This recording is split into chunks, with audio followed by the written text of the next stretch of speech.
On vous l'avait mentionné en début d'émission, nous avons avec nous, victime d'un bourreau, Madame Sylvia Ribeiro. Merci d'être venue nous voir. Vous avez fait de la route, donc 2 heures de route pour venir nous voir, on l'apprécie. C'est rare qu'on donne la voix, François, quand même, à des victimes. Plus souvent qu'autrement, eh bien, il faut rapporter les faits. Donc, on va mentionner les tentatives de meurtre, les meurtres, les enlèvements, et c'est sûr qu'on va parler plus du prédateur ou de l'individu. Les victimes ont rarement leur place en actualité ou dans les médias. Ce matin, c'est à votre tour. Pour situer un petit peu peut-être les gens, ou pour ceux qui n'auraient pas lu ou qui n'auraient peut-être pas entendu votre histoire, on va débuter du début, si vous nous le permettez. Tout à fait. Madame Ribeiro, vous êtes victime d'un bourreau. C'est comme ça que que vous définissez. Donc, lorsqu'on vous a demandé même comment vous vouliez qu'on vous nomme, qu'on nomme au public qui vous étiez, c'est ce que vous allez nommer. Victime d'un bourreau, ça commence à quel âge? En fait, j'ai été secouée à la naissance avec un arrêt respiratoire, ensuite battue toute mon enfance. J'en garde aussi des séquelles physiques au cou. Alors, je vous remercie aussi particulièrement aujourd'hui de donner une voix aux enfants battus, aux enfants agressés, assassinés, parce que présentement, ce qui est bien, on entend beaucoup plus parler des enfants qui ont été victimes d'agressions sexuelles. Depuis Nathalie Simard, vers 2004, enfin, on a eu une poussée pour que ces personnes-là puissent dénoncer, même si elles étaient devenues adultes. Si vous remarquerez, on n'entend pas la même chose présentement pour les enfants battus. C'est plus rare qu'on voit des adultes dire, écoutez, moi j'ai été battue toute mon enfance et je le dénonce aujourd'hui. Maintenant, c'est très bien, c'est fait pour les victimes d'agressions sexuelles. Il faut que ça continue. Les victimes sont encouragées à dénoncer, mais pour les enfants battus, c'est encore tellement tabou. Alors, écoutez... Et si on revient, oui... On va vous demander plus tard pourquoi le tabou. Oui. Mais si on revient à votre histoire, vous avez été battue jeune.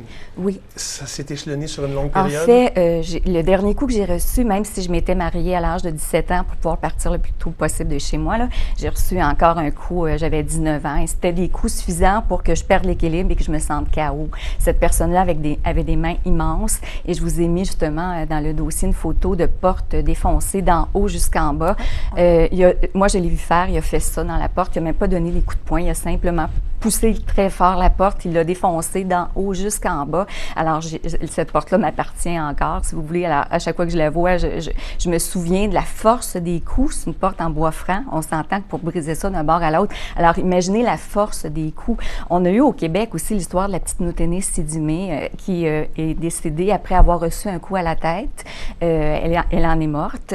Ça fait pas très longtemps que c'est arrivé. Et son agresseur, en fait, a obtenu simplement 90 jours de prison discontinue. On a encore une fois pris pitié du bourreau. Il ne voulait pas la frapper, il ne voulait pas le faire, il ne voulait pas le faire. Alors, c'est ça, au niveau des enfants battus, agressés, c'est encore tabou. Les sentences sont bonbons. Et moi, j'ai dénoncé à partir de l'âge de 35 ans. Avant ça, c'était difficile pour moi. J'ai fait des tentatives de suicide à partir de l'âge de 20 ans jusqu'à l'âge de 35 ans. Je pensais jamais m'en sortir. C'est des problèmes qui nous suivent constamment. J'avais des problèmes à tous les niveaux là, dans ma vie. Donc, si on vous suit, le bourreau était très proche de vous. Vous l'appelez votre géniteur parce que vous refusez, en fait, de l'appeler votre père. Bien, j'ai changé de nom légalement parce que, avec le recul aussi que j'ai pu prendre avec les années, avec tout ça, c'est que selon moi, quelqu'un qui veut tuer son enfant, et dans mon cas, c'était dès la naissance, là, ne devrait pas avoir le droit de porter le titre de père encore. J'appelle ça des géniteurs, des génitrices. Oui, c'était mon père, mais quand je dis ça, j'ai un dédain immense. J'ai changé de nom légalement aussi pour pouvoir survivre à tout ça. Entendre le nom de mon bourreau, je ne le nomme jamais. J'ai changé de nom légalement. Les gens, des fois, me disent « Est-ce que c'est lui? » Non. Je ne veux pas dire son nom, ça me dégoûte profondément. Et de toute façon, c'est pas ça le but non plus d'une dénonciation. Cet individu-là, oui, il a un déséquilibre très grave, c'est un esprit criminel très fort, mais on dénonce, en fait, les victimes, on dénonce, même dans notre code criminel, c'est bien écrit dans les articles 718, c'est dans le but de dissuader les criminels et quiconque. Quand on dénonce, c'est pour ça, c'est même écrit dans notre code criminel, les objectifs. Malheureusement, les juges le perdent souvent de vue. On croit comprendre dans votre histoire que vous n'êtes pas la seule à avoir été victime de ces mauvais traitements-là. Non, à 9 ans, ça, c'est des images qui sont épouvantables. C'est pour ça aussi que je comprends les familles des victimes qui se font assassiner. J'ai vu ma mère à 9 ans se faire battre en sang sous mes yeux. Quand je parle de ça, c'est sûr que j'ai beaucoup de difficulté à en parler sans émotion parce que ça, quand on subit les coups, on est KO, on est assommé, on est brisé, mais on le ressent. On se met en boule, on essaie de se protéger. Mais quand on voit quelqu'un, c'est un film en 3 dimensions sous nos yeux. Puis là, ma mère était là, j'étais trop petite pour pouvoir la protéger. C'était... ça, là, c'est fou.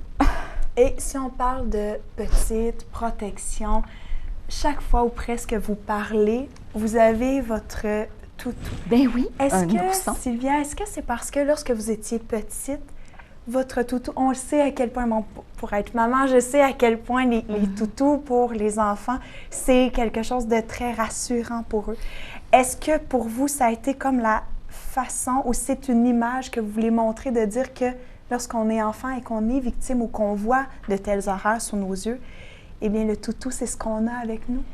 Justement, je me souviens quand j'étais petite, en fait, puis je recevais des coups, j'avais peur, je faisais de l'insomnie dès l'âge de 3 ans. Je me souviens m'être collé le dos contre les barreaux de ma couchette. Je voulais toujours voir la porte devant moi.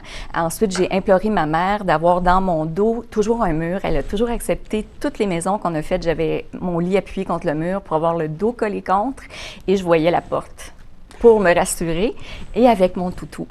Que vous avez depuis un certain temps. J'imagine que le toutou, au fil des années, a peut-être changé. Mais je vais tenter une question. Vous me direz si je tombe dessus ou non. Est-ce que ce toutou-là, ou tous les autres toutous qui l'ont précédé, en savent beaucoup plus que quiconque sur ce qui s'est passé réellement? Tout à fait. Et vous savez, encore, ça arrive que, bon, aussitôt que je fais un témoignage, je reçois des messages haineux d'esprits criminels qui, eux, ils aimeraient bien ça me faire taire. Plus ma pétition avance, j'ai une pétition qui est rendue à plus de 52 000 signataires. J'ai des politiciens fédéraux et provinciaux qui m'ont appuyé. Alors, je reçois des menaces épouvantables. Le pire, je crois, c'est il m'a dit que je méritais d'être sodomisée, brûlée vive et jetée en bas d'un pont. Alors, ce que j'ai fait pour régler ça, je les ai publiés. Alors, après ça, l'individu s'est calmé. Mais c'est difficile d'exprimer à quel point les victimes, on souffre.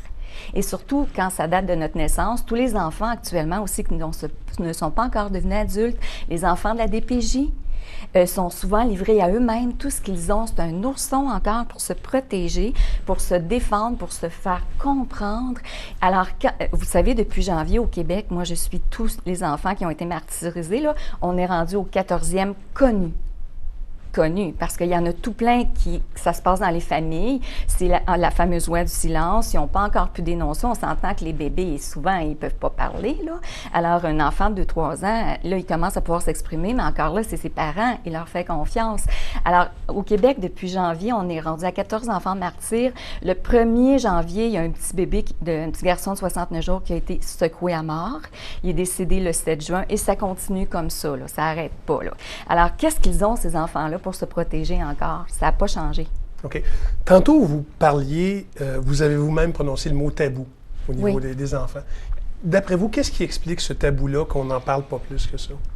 C'est la fameuse loi du silence. Et quand je suis demandée de plus en plus pour commenter des cas, on a vu dernièrement la petite fille là, qui a été agressée sexuellement, elle a accouché à l'âge de 12 ans. Bon, immédiatement après, j'ai eu des messages de sa famille en disant « c'est ma fille, M-A majuscule, tu te tais, tu n'en parles pas », à tous les coups, à tous les coups. Je reçois « tais-toi, tu connais rien, tu sais pas qu'est-ce qu'il y en est ». La loi du silence, mais vous savez, les criminels, les esprits criminels font beaucoup de victimes autour d'eux. Pas juste la victime comme telle, toute la famille aussi subit les conséquences de ça. Moi, j'ai perdu toute ma famille. Il ne me reste plus personne, il n'y a personne qui a compris de ma dénonciation. Des frères, des sœurs? Je fais attention aussi quand je parle de ça parce que finalement, les victimes ont le droit de dénoncer ou pas. Absolument. Tout à fait. Ça fait que je fais attention de nommer personne parce que les personnes qui n'ont pas voulu me suivre dans ma dénonciation, en même temps, je respecte ça. C'est déjà très difficile de souffrir, d'avoir vécu l'enfer, parce que le titre, en fait, de ma publication, c'est « Né en enfer », et avoir tous les enfants qui sont massacrés encore, une chaîne comme la vôtre qui va peut-être fermer, je considère que je suis encore en enfer. J'en reviens pas. Pour une fois qu'on a une voix pour les victimes et pour les policiers, parce qu'eux, ils travaillent sans arrêt à monter des dossiers. Ils se ramassent à la couronne, qui ont ça des pets de dossiers sur leur bureau, parce qu'on s'entend que c'est les criminels au Québec qui ont la vie facile, on s'entend, là. Et alors, les victimes, qu'est-ce qu'il leur reste comme place? Les policiers, c'est quoi leur marge de manœuvre pour leur travail aussi? S'ils montent des dossiers, il y a une pile ça d'autres, est-ce que la couronne a le temps de toutes les effeuiller, ces dossiers-là, pour voir, oh mon Dieu, oui, il y a une victime derrière ça, on va s'en occuper. Ils vont au plus pressant, au plus urgent, au plus sensationnel. Bien, aussi au plus urgent, c'est pas juste sensationnel, si quelqu'un est mort, ça passe en avant de quelqu'un qui a survécu à ces crimes. Mais ça engorge tout le système, tout ça. Et votre chaîne donne une voix aux policiers, aux victimes, aux enfants disparus, à leurs familles, qu'est-ce qui va leur rester? Et ça me brise le cœur. Vraiment, c'est pour ça que je suis ici aujourd'hui, là. On vous garde, on va se quitter pour une courte pause. On en a beaucoup, vous en avez long à dire et c'est correct. Alors, on va vous laisser de la place. On se quitte pour une courte pause, on revient tout de suite après.